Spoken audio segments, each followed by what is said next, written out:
The Freemasonic Temple, the oldest I think iko Oldonyo Sabuk, ambapo pana Oldonyo Sabuk Lodge kama sijakosea.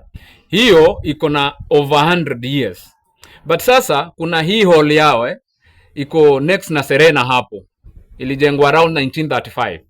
Jana imeprove kwamba we are not mad people wakati si usema Devo hana ini. Kanjo walienda pale, wakafunga milango, wakafunga na gate, na sahizi wale wasee unless kama kweli wana zile nguvu zao ndio waweze kupaa kuingia ndani. But kama wanazo, mbona wanatumia gate na wanatumia magari kuingia pale na wako na mlango? Si wangeijenga ikiwa sealed kama tanki ya maji. Anyway, I'm a happy boy.